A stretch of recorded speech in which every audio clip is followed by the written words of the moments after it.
People die when they get killed, and they're no longer around to fix their mistakes or the mistakes of other people.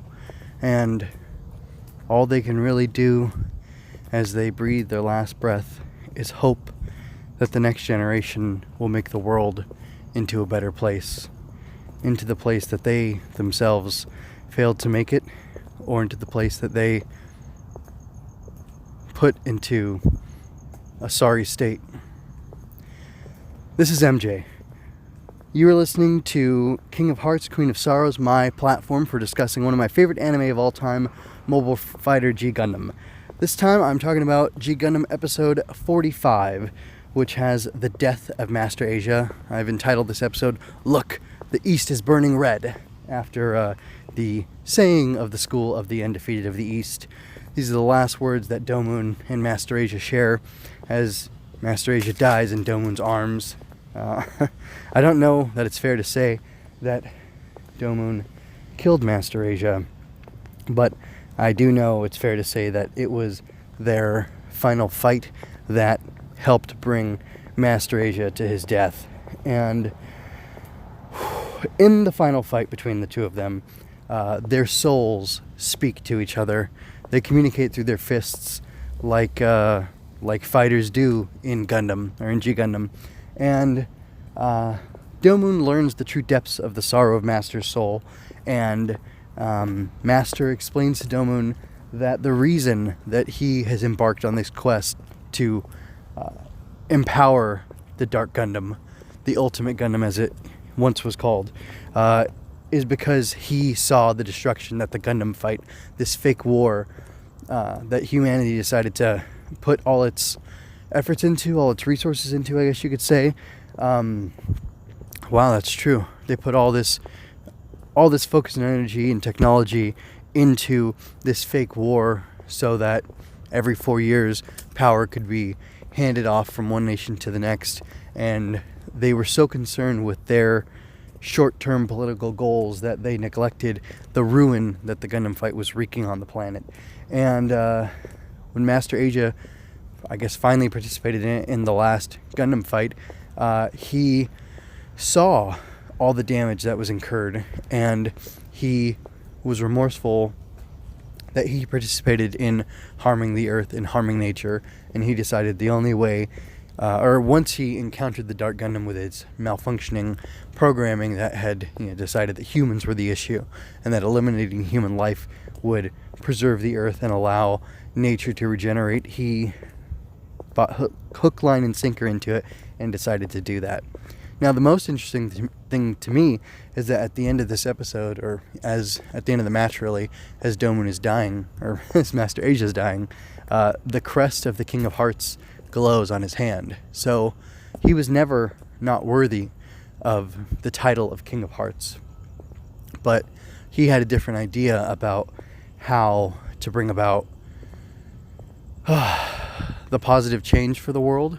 He wanted to restore the world. And Domon even says to Master that humans are a part of nature and the earth, and they've been there all along, and wiping them out of existence will not truly be reaching the goal or achieving the goal of restoring life to the earth as it once was.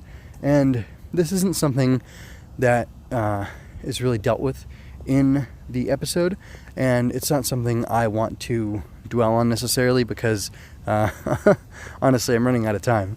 But it's an interesting idea that the King of Hearts, the Shuffle Alliance thing, it seems to me to be cosmic in nature, that the universe bestows upon certain individuals throughout time this additional power, this special designation or assignation if you want, and it makes these people duty bound to preserve life, to do the most good that they can. Now, if you really want to get analytical and deep into it, they've existed for centuries or millennia or whatever on Earth, and they didn't stop, the Vietnam War and other various nasty conflicts throughout time, or maybe those things just aren't addressed. But it looks like when we meet them, 20 episodes ago or so, and we get introduced to their history. Like, you know, they didn't intervene in certain things. But then again, lots of people, the flawed human creators of the show, probably thought a lot of those wars were good. Although I don't know what the Japanese think about the U.S. empire's excursions outside of outside of our borders into other countries. But I don't want to get distracted by that. But it's just interesting that he didn't lose the title. He didn't lose that recognition that he was good and that his intentions were pure. And I think that that's supposed to indicate that while misguided, Master Asia's heart is in the right place and his solution is wrong. But he needed to call attention to the tremendous trouble that the Earth was in, and the scar that the Gundam fight had left on the Earth, because, like I said, people were interested in their power, in preserving their power, and attaining their power, taking it away from other nations, as opposed to working together to harmoniously live on the Earth. And that's not a good thing. Anyway, I love how impactful this episode is. Obviously, it's given me lots to think about. And as a kid, I remember watching this, whatever I was, 13 or something, and really being impacted by Master's plight and his sorrow over the shape of the Earth and the environment. And it struck me even more when Domon said, but humans are part of that nature. And gosh, that really hit me, and I enjoy that sentiment so much, because that is another way, a better way to see things. And I really like the concept of people embracing the fact that we are part of nature, that we are vital to life on this planet, persisting and flourishing, and deciding what that means to us, and I don't know, making an effort to see that you have a positive impact on the Earth. And you've got Boy Scouts and Girl Scouts and all these conservationist groups in at least the United States that I'm familiar with, that are interested in preserving nature and enjoying its beauty and all that it has to offer to us. And it's focused on the individual doing small things at the local level. And I think that's really really good, really beautiful, really important. And I know with my kids,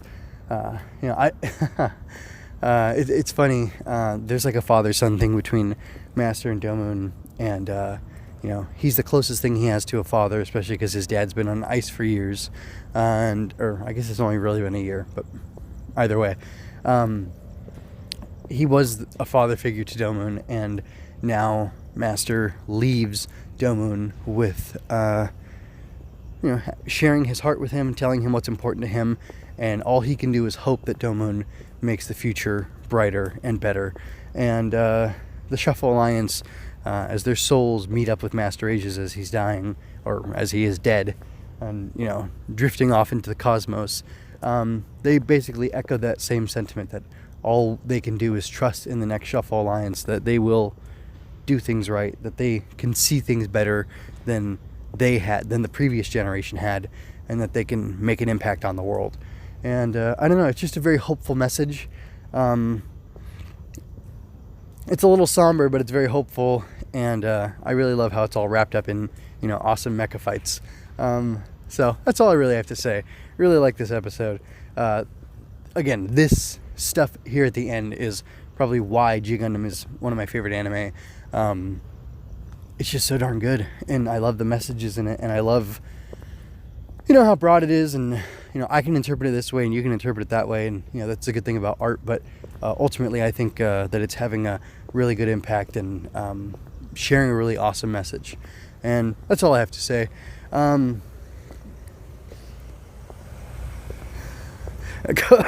Excuse me. A couple questions for you. Did Wong stop being crazy? What happened? Because last episode he was gonna burn it all, and then this episode he's thinking that Master's a madman. He's begging for help because he foolishly sent Allenby on a rampage and she's destroying things. I don't know. What do you think about all that stuff? And yeah, I don't know. What do you think about the environmentalist message? Is it too much politics in your robot anime or not? I'd just be curious to know know what you think about that. Anyway, that's all I have to say. So remember, folks, go out there and grasp happiness. MJMunoz.com is home for all my work. Podcasts and reviews of anime, tokusatsu, Star Wars, and more. Plus my original writings. If you didn't enjoy this, critique me. If you did, leave me a comment. If you really like this, consider tipping me at coffee.com/MJMunoz. Thank you so much for your time and attention. Until next time, be well.